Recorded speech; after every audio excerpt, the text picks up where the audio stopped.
Vincent asks, why is pornography bad?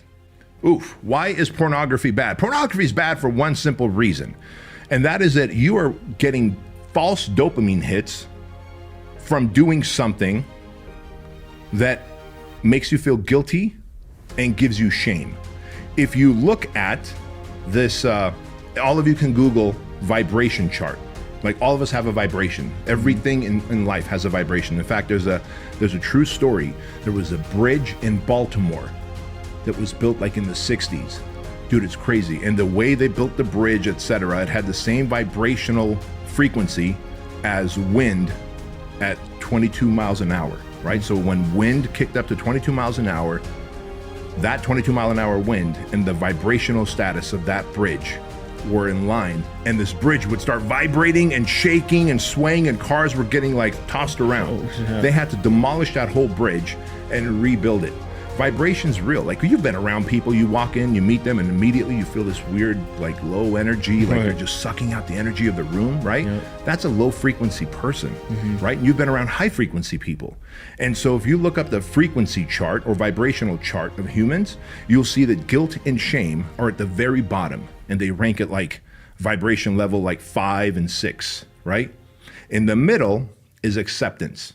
Acceptance, that I'm gonna accept that I'm a flawed human, but I'm gonna take action in becoming a better human. That's vibrational level 400. At the very top of that pyramid of frequency or vibration is self-actualization, happiness, fulfillment, gratitude.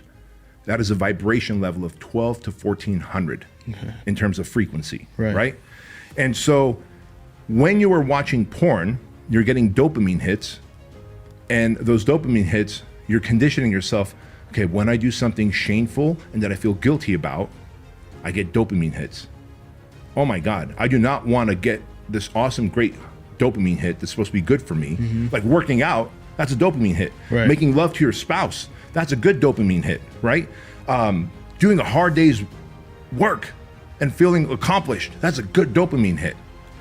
Watching porn secretly because you don't want to be found, because you'll feel guilt and shame, and getting a dopamine hit, you're conditioning yourself to get dopamine out of negativity, negative things, number one.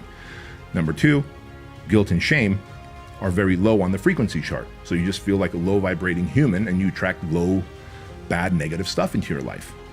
And number three, and this has recently been found in the last 12 months, 12 to 14 months, there's something called porn-induced erectile dysfunction.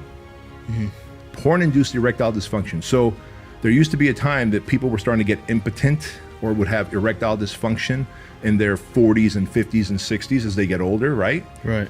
Now, young kids, teens, kids in their 20s and their 30s are unable to get an erection and have sex because they're so used to watching a porn scene that is so exaggerated, so over the top, that has released so much intense dopamines when you're watching a threesome, foursome, gangbangs, whatever the fuck it is that you weirdos are into. And I don't judge you, I've been down that path, but I stopped.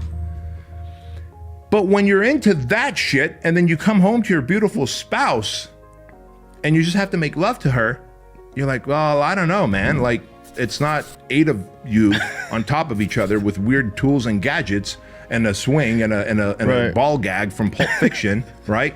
Shout out to Quentin Tarantino and Pulp Fiction. You know what I'm talking about, Maine. By the way, Ed's not here today. Maine's got the cameras.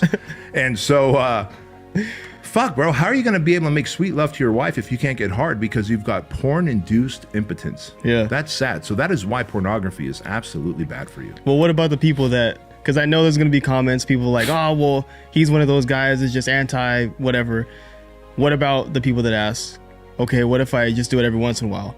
Like, I'm not addicted, I could stop whenever I want. What do you say to those people? Hey, guess what? If you're not addicted and you're not getting any of the negative side effects, this is a free country. Go for it. I'm not your daddy. I will give you fatherly advice on the show, but I'm not your daddy. I'm not your God. I'm not anyone other than some guy on YouTube and under with a podcast who lives an awesome life, who is congruent with his core values, who has been down all the weird paths of all the different vices that these guys have gone down. And I'm telling you right now, they have designed pornography where even a little bit becomes a lot, because then you want the next, you want the next, you want the next, and you realize that, holy crap, I'm addicted. It's just like a vape pen. It's like, oh, I only take a hit here and I take a hit there.